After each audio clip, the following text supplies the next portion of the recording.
ज्ञान नहीं है, फर्स्ट हैंड नॉलेज कुछ नहीं है, लेकिन हम गुरुवाणी में आस्था करते हैं, वेदवाणी में आस्था करते हैं। तो भले ही भगवान हमें दिखाई नहीं देते, लेकिन वो है। क्यों है? एक बार एक अपने समय के बहुत बड़े संत, बड़े धर्माचार्य थे, उनको धर्म सम्राट की उपाधि भी मिली थी। उनका नाम था स्वामी करपात्री जी महाराज। उन्होंने रामराज्य परिषद की स्थापना भी की थी, कैंडिडेट भी खड़े किए थे, इलेक्शन भी लड़े। तो यहाँ वृंदावन में आए, उनका प्रवचन हुआ। उन्होंने कहा देखो भाई, हम भगवान को क्यों मानते हैं, परमात्मा को क्यों मानते हैं? क्योंकि उनकी चर्चा वेद में है। हम वेद हमारे ज्ञान विज्ञान के आदि स्रोत हैं, अपौरुषेय हैं। तो भगवान की चर्चा वेद में, इसलिए हम भगवान को मानते हैं। हम श्री कृष्ण को इसलिए मानते हैं कि उनकी चर्चा गीता में है। गीता को मानते हैं, गीता के आधार पर भगवान श्री कृष्ण को मानते हैं। तो ये शास्त्रवाद ही एक तरह से परमात्मवाद कहलाता है। शास्त्र तो अनेक है, तो परमात्मा गुरुवाणी से सिद्ध है, भक्तवाणी से सिद्ध है। भक्तों ने कहा परमात्मा है, मीराबाई ने प्रत्यक्ष करती है परमात्मा है। तुलसीदास जी ने, सूरदास जी ने अनेकों भक्त हुए, इनकी वाणी से इस बात का प्रमाण मिलता है। उनको भगवान के साक्षात दर्शन और उससे वार्तालाप होता था। तो दुर्योधन ने सेना मांग ली, कहा महाराज लड़ाई में सेना काम आएगी, नित्य आप क्या करोगे? उनकी महिमा से अपरिचित है। बिन पग चले सुने बिन काना, कर बिन कर्म करे विधि नाना। रणो रणियां महतो महिया, सहस्त्र शीर्षा पुरुषा सहस्त्रांश सहस्त्र पालो। भूल गया भगवान की महिमा को, मांग ली सेना। बोलोगे अर्जुन तुम्हें क्या चाहिए?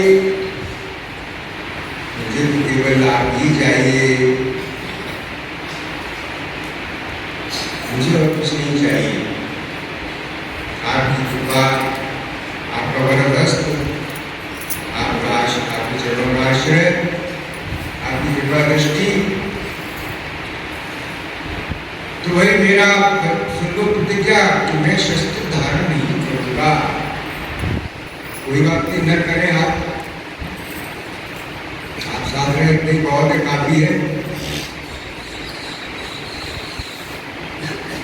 महाराज जी कहते थे देखो, साधु संतों के पास बहुत कुछ होता है, दे सकते हैं वो आपको, हमको। जैसे देवता है, देवताओं में शक्ति है, जो हमारे भाग्य में नहीं है वो भी दे सकते हैं। देवता प्रसन्न हो जाएगा, दे सकते हैं। भगवान शंकर के बारे में कहा, भगवान तुलसीदास ने भावी मेरे सके हितकारी, अनहोनी को निकाल दें। जो होना है इनएविटेबल है, जो होके रहेगा, किसी को टाल नहीं सकता। देखिए भगवान का जो विधान है, महाराज जी का दो तरह के साधक हुए, संत ऋषि मुनि, इनमें दो तरह के हुए। एक हुए ऋषि, एक हुए मुनि। ऐसे ही एक कोटि के लोग हुए जिन्होंने भगवान को माना। दूसरी कोटि के ऐसे हुए जिन्होंने भगवान को नहीं माना, लेकिन उनके विधान को माना। महाराज जी का कुछ लोग कुम्हार को मानते हैं और उसके बनाए खिलौनों को मानते हैं, लेकिन कुछ लोग कुम्हार के बनाए हुए मिट्टी के बर्तनों को तो मानते हैं, कुम्हार को नहीं मानते। दोनों तरह के लोग धूप को मानते हैं हैं, रोशनी को मानते हैं, प्रकाश को मानते हैं, ऊर्जा को मानते हैं, सूरज को नहीं मानते। भगवान भाई उसमें सूरज का कोई अभिमान नहीं मालूम नहीं देता। तो ऐसे भी साधक हुए जिन्होंने परमात्मा की चर्चा नहीं की, जिक्र नहीं किया, लेकिन उनके विधान को माना। क्यों? अगर आज हम जो आज सरकार है हमारे देश में, उस सरकार को न माने, जिस पार्टी की सरकार है उस पार्टी को न माने, सरकार को न माने, भगवान की कोई अर्थ नहीं, कोई आपको दोष नहीं लगेगा। लेकिन जो देश का कानून है उसको भी न माने अगर हम तब तो पकड़े जाएंगे और मुकदमा चलेगा, सजा भी हो सकती है। कानून किसी पार्टी की बकौती तो है नहीं, विधान सबके लिए है। गवर्नमेंट आती रहती, आज इस पार्टी की, कल किसी और पार्टी की है। हम किसी पार्टी के उसूलों को, सिद्धांतों को माने, विश्वास करें, किसी को न माने, मत मानो, आपकी मौज है। लेकिन जो देश का कानून है भाई वो उसको मानना ही पड़ेगा। वो सबके लिए समान है। हमारे देश में कानून का शासन है, रूल ऑफ लॉ। और कानून के बारे में ये भी हमने पढ़ा है, ignorance of law is no excuse. आप ये नहीं कह सकते कि मुझे नहीं मालूम कि भाई ये हमारा कानून है हमारे देश का। हमें मालूम होना चाहिए। जो जिम्मेदार नागरिक हैं हम, तो हमको पता होना चाहिए कि हमारे देश का क्या कानून है।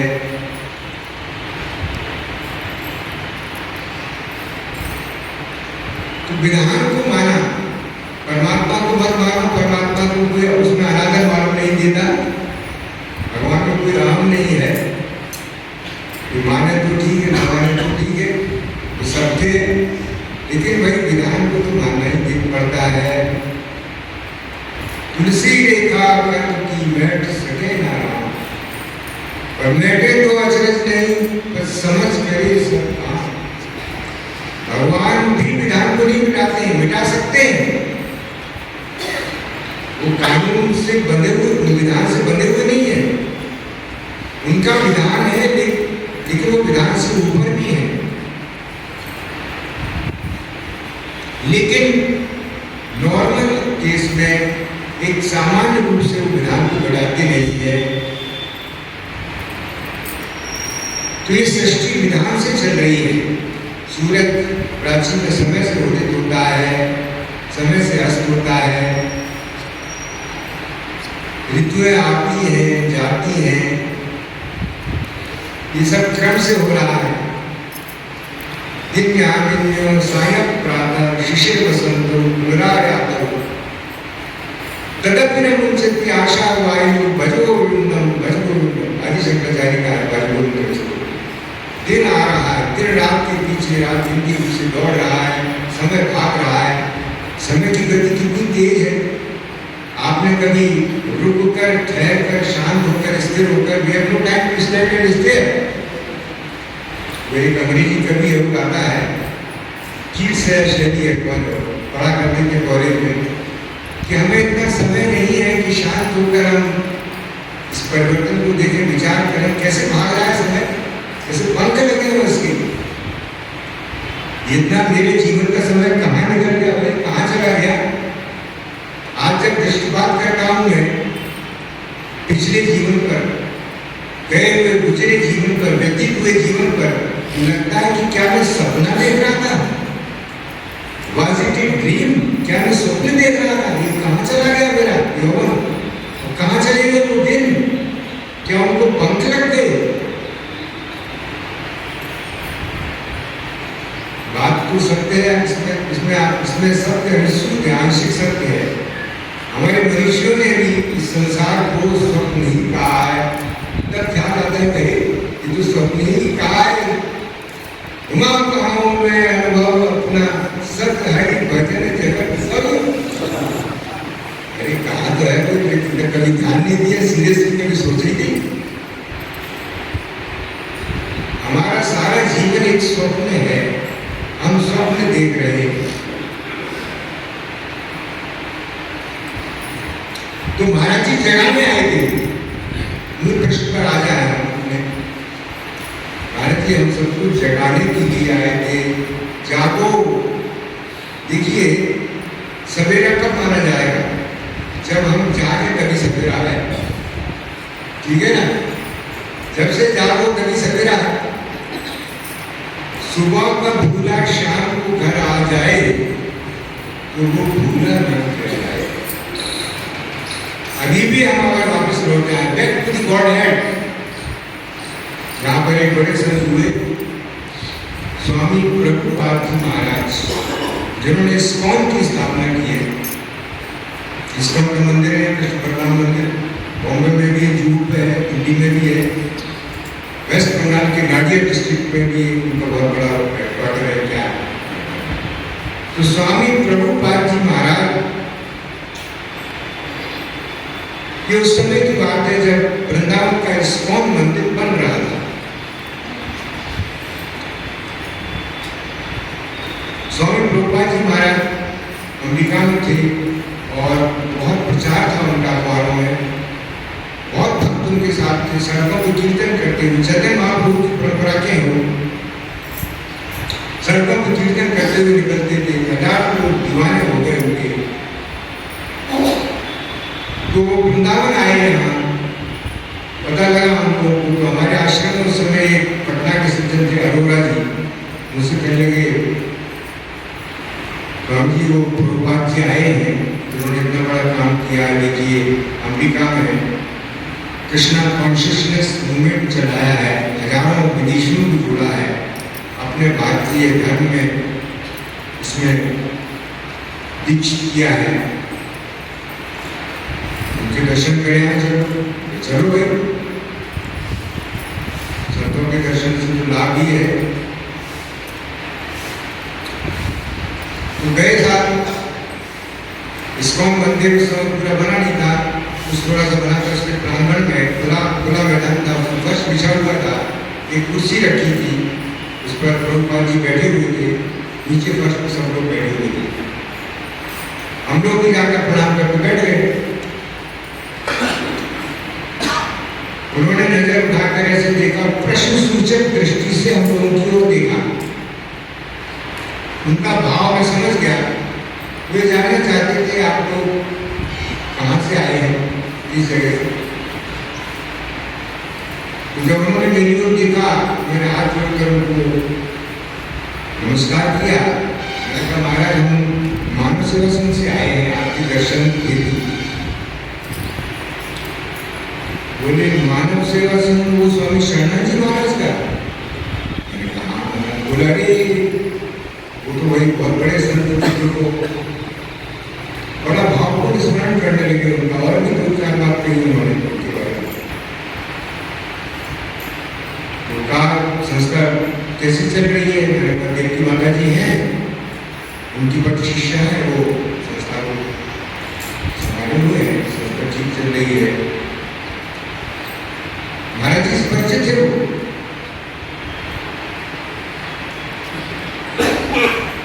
ऐसे उस समय के बड़े संत योगीराज कहलाते थे, जो जिनका नाम था योगीराज देवराहा बाबा। योगीराज देवराहा बाबा जीवन के अंतिम वर्षों में वृंदावन में श्री जमुना जी के किनारे मचान बनाकर रहने लगे थे। वहां से चले आए थे देवरिया से, जहाँ उनका मूल स्थान था। कोई बात ऐसी हो गई थी, उनके शिष्य से कोई अपराध हो गया या क्या हो गया भगवान जाने, कोई बात मुझे नहीं मालूम। तो वहां से चले आए और यहाँ वृंदावन में जमुना जी के किनारे मचान बनाकर और उन्होंने अपना स्थान बनाया।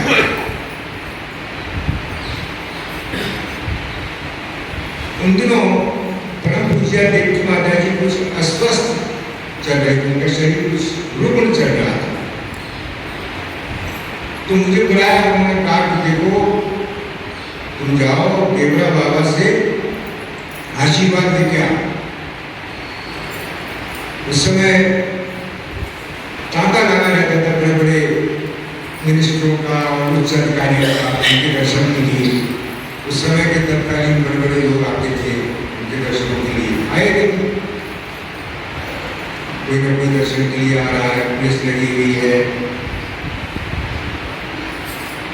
तो मैंने कहा ठीक है माता जी। तो आश्रमवासी साधक भाई लोगों को एकत्रित करके और हम लोग देवराहा बाबा के दर्शन हेतु जमुना किनारे वहां गए। जाकर खड़े हो गए, मचान पर रहते थे वो। मचान के ऊपर एक कुटिया थी, नीचे हम लोग खड़े हो गए।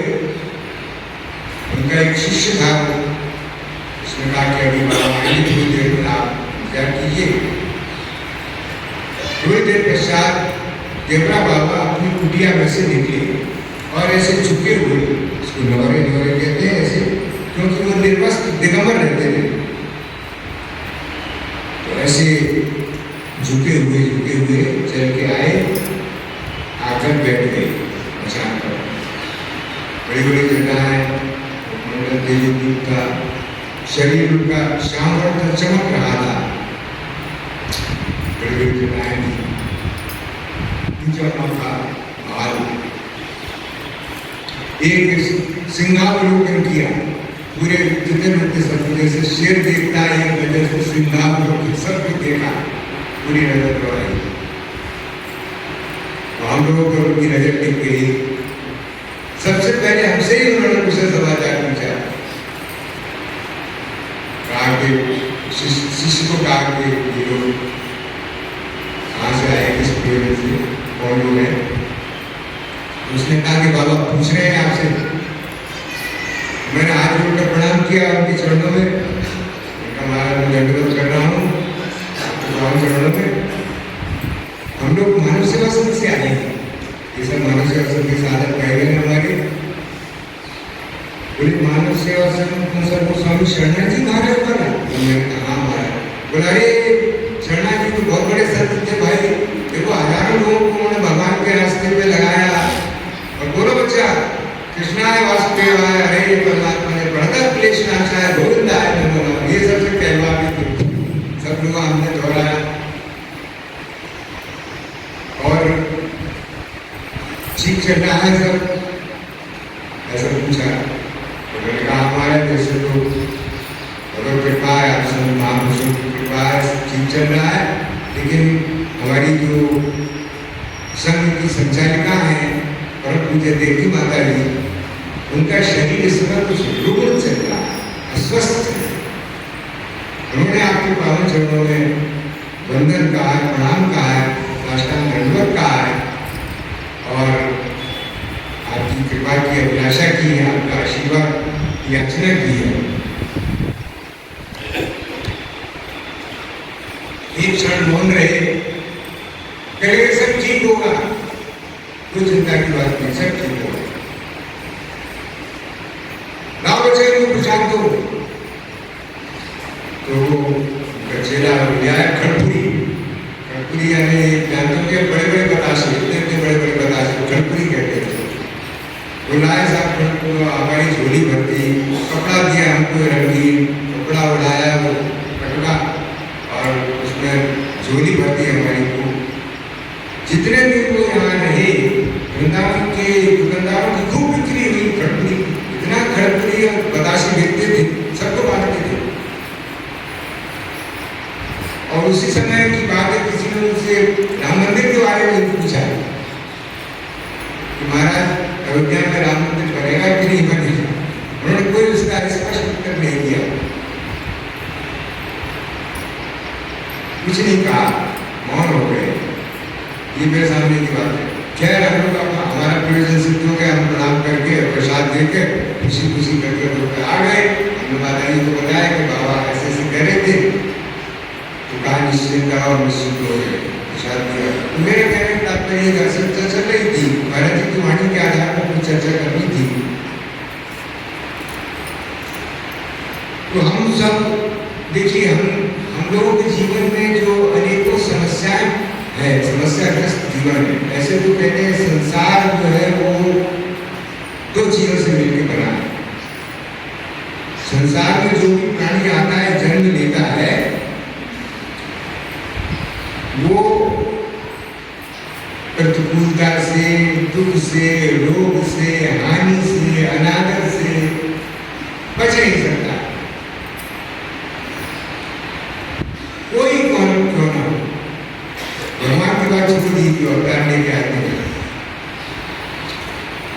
संसार, इसका जो टेक्सचर है, जैसे कपड़ा है, वस्त्र है, इसका जो टेक्सचर है, बनावट है, ये ताने और बाने से मिलकर बनता है। संसार भी ताने, संसार का भी एक ताना और बाना है जिससे मिलकर ये बना है। एक ताना है बुराई और दूसरा है भलाई। एक ताना है धर्म और दूसरा है अधर्म। एक ताना है स्वास्थ्य, दूसरा है रोग। एक ताना है लाभ, दूसरा ताना है हानि। एक ताना है विजय और दूसरा ताना है पराजय। एक ताना है शत्रु और दूसरा ताना है मित्र। ऐसी बराबर है। अब क्या किया जाए, भगवान ने ऐसी सृष्टि बनाई, उनकी लीला है। महाराज जी कहते थे लीला है, और ये अभी से नहीं है, ये अनादिकाल से चल रही है। आपने तो पढ़े होंगे ग्रंथ, समुद्र मंथन हुआ, उस समय देवता थे, दैत्य थे, दानव थे, राक्षस थे, पहले भी रहे। तो क्या आज नहीं है क्या? आज उनका रूप बदल गया, आज भी है वो। तो ये ऐसे ही चलेगा, ये दोनों बातें इसमें रहेंगी। अब प्रश्न ये उत्पन्न होता है, समय कम है, हमारा आगे का भी कार्यक्रम है, शाम को चर्चा करेंगे कि हमारे जीवन में ये समस्याएं आई कहाँ से। ठीक है, संसार में है, लेकिन हम व्यक्तिगत जीवन में अनेकों, सबकी अलग अलग है। शायद कोई व्यक्ति ऐसा हो जो कहते हैं मेरे जीवन में कोई समस्या नहीं है। देखिए, मुझे ऐसे भी लोग मिले, प्रतिवर्ष ग्रीष्मकाल में ऋषिकेश में स्वर्गाश्रम ट्रस्ट के आमंत्रण पर हम लोग में और आदरणीय बहन जी सत्संग के लिए जाते थे प्रतिवर्ष स्वर्गाश्रम ट्रस्ट में, प्रार्थना मंदिर ऋषिकेश में। तो वहाँ मुझे हमारे श्रोताओं में एक कोई गंगोत्री के साधु आए, सत्संग सत्संग साहब कोई मुझसे मिलने आए। मेरे महाराज बड़ी अच्छी लगी बातें आपकी। मैंने कहा ये तो महाराज जी की बातें हैं, शरणानंद जी महाराज की बातें हैं, उन्हीं को हम लोग दोहराते हैं। कहा कि बहुत अच्छी बातें हैं। फिर मैंने उनसे परिचय पूछा तो कहा कि महाराज मैं गंगोत्री गोमुख में रहता हूँ, आप कभी आइए। उन्होंने आमंत्रित किया मुझे कि आप कभी आइए वहाँ। मैंने कहा महाराज आप गंगोत्री में कैसे रहते होंगे, क्या खाते पीते हैं?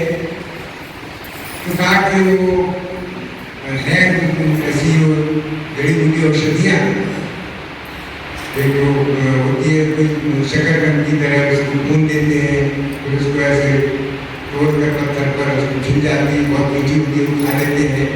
ऐसे से बताया जीवन। तो अब भाई ऐसा जीवन हो तो वहाँ तो कोई समस्या ना हो तो ना हो, लेकिन हम सबके जीवन में अनेकों समस्याएं हैं। तो महाराज जी ने, शॉर्ट में कर रहा हूँ संक्षेप में, महाराज जी ने उसके दो कारण बताए। देखिए, भगवान ने सृष्टि बनाई, हम सबको बनाया। प्रभु ने अपने में से मानव का निर्माण किया और अपनी विभूतियां देकर किया। हमारे जीवन में जो समस्याएं उत्पन्न हुई वो हमारी भूल से हुई। ये सत्संग भूल मिटाने के लिए है। क्या भूल हुई हमसे? हमें बल का तत्व दिया था प्रभु ने, ज्ञान का प्रकाश दिया था और आस्था का तत्व, तीन तत्व दिए थे। बल का हमने दुरुपयोग किया और विवेक का अनादर किया। ये दो बातें, इन दो बातों के कारण जीवन समस्या संकुल हो गए। ये दो कारण हैं। आप कहेंगे सर भगवान ने, देखिए प्रभु ने स्वाधीनता दी मानव को कर्म करने की, तभी ना बुराई करता नहीं, कैसे कर लेता? कोई पशु तो कर नहीं सकता बुराई, उसमें चेतना ही नहीं है, आत्मचेतना ही नहीं है, कॉन्शियसनेस नहीं है, उसमें विवेक ही नहीं है, रीजन कोई नहीं है, उसमें सही गलत का ज्ञान ही नहीं है। तो ये भगवान की निजी लीला है। मानव का निर्माण किया और कर्म करने की स्वाधीनता दी। आप कुछ कर सकते हैं, लेकिन क्या करें ये ज्ञान भी तो दिया है भाई। क्या हम कह सकते हैं कि हमें ज्ञान नहीं है कि हमें क्या करना चाहिए? क्या हमें ज्ञान नहीं है कि कौन सी चीज सही है, कौन सी गलत है, क्या भला है, क्या बुरा है, क्या हित है, क्या अहित है? ज्ञान तो है।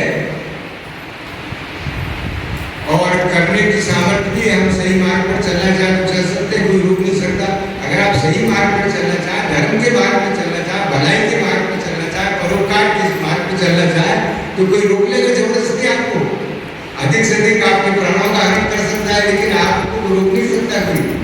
मानव को भगवान ने इतनी स्वाधीनता दी है, उसको एक ऐसा तत्व दिया है कि वो जो चाहे कर सकता है, ये उसके ऊपर है। अरे भगवान को इसी से तो प्राप्त करते हैं। तो अगर कोई हमारी चॉइस ओरिजिनल फैकल्टी ना होती, चॉइस ना होती, तो कैसे हम प्रभु को पसंद करते? पसंद कर संसार को हम कैसे ठुकराते? ठुकरा सकते तभी न ठुकराते। प्रभु को पसंद करने की शक्ति है, कर सकते तभी न करते। तो क्यों नहीं हम इसका उपयोग करते इस शक्ति का? इस पर चर्चा सायंकाल हम करेंगे कि ये सत्संग जो है हमें ये सन्मार्ग दिखाता है, राह दिखाता है, हमारा पथ प्रदर्शन करता है। ये भूल मिटाने के लिए महाराज जी का सत्संग और उसकी भूल मिटाने के लिए जो भूल हमसे हुई है, कभी न कभी तो हुई। जब भगवान के साम्राज्य में रहते थे, उनके पास रहते थे, जीवन में कोई अभाव नहीं था, कोई कष्ट नहीं था, तो हमसे जो भूल हुई और उस भूल का परिणाम ये कि अभी भी हम ट्रांसलाइब्रेशन के व्हील में जन्म मृत्यु के चक्कर में घूम रहे हैं, संसार में अनेकों दुख भोग रहे हैं, छुटकारा पाना चाहते हैं, छुटकारा पाने के लिए अनेकों प्रयास कर रहे हैं, अनेकों कोशिश कर रहे हैं, प्रयत्न कर रहे हैं। तो यही महाराज जी ने बताया, उन्होंने भी एक रास्ता बताया कि भाई आपकी शांति मिल सकती है, मुक्ति मिल सकती है, भक्ति मिल सकती है, आपको बुद्धि चिन्ह जीवन मिल सकता है, जिसके आप अधिकारी, आपको योग बोध मिल सकता है। कैसे मिलेगा? जब आप भूल रहित हो जाए, ये भूल मिट जाए जीवन से। हम बल का उपयोग नहीं करेंगे, हम विवेक का नाटक नहीं करेंगे, चाहे कुछ हो जाए नहीं करेंगे। ये निर्णय अगर आप कर लें तो कर सकते हैं हम। इसी का नाम सत्संग है और इसी से हमारा जीवन सफल होगा। आगे की चर्चा से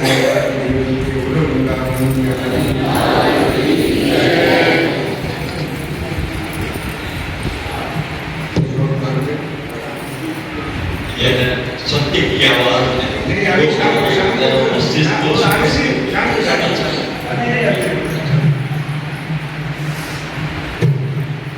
एक विशेष सूचना है कि जो सत्संग चर्चा हो रही है ये साहित्य के आधार पर कार्यक्रम है और साहित्य हमारे स्वामी जी का कार्यालय के सामने सुरक्षित है। जो प्रेमी भाई हमारे साहित्य पसंद करते हैं तो कार्यालय तक जाकर ले लें। और ये वो दिव्य स्थली है जहाँ ये कहा जाता है कि तेरी छग नैनन बसे तो पर छग कहाँ समाए, जग भरमाई मंगल देव आप नहीं खुल जाए। उसी क्रम में भी सरला बहन जी ने कृष्ण भगवान को देखने में जो गीत सुनाया था यही है कि तेरी छग नैनन बसे तो पर छग कहाँ समाए, जग भरमाई से मंगल आप नहीं खुल जाए। स्वामी जी के शरणों में प्रणाम। सदगुरुदेव भगवान की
साधक भाई बहन यहाँ आए हुए हैं।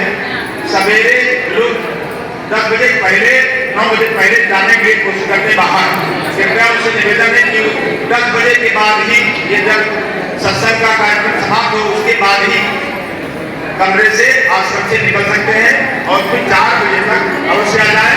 जो लोग भोजन न करना चाहें वो सत्संग में अपना नाम नोट करा दें, जो भ्रमण करने गया है, लेकिन 4 बजे यहाँ वापस आ जाए। और जो मुख्य द्वार है, प्रवेश द्वार, वो 10 बजे के बाद ही खुलेगा प्रातः, इसलिए 10 बजे के बाद ही जाने की प्रयास करें, 9 बजे से पहले कोई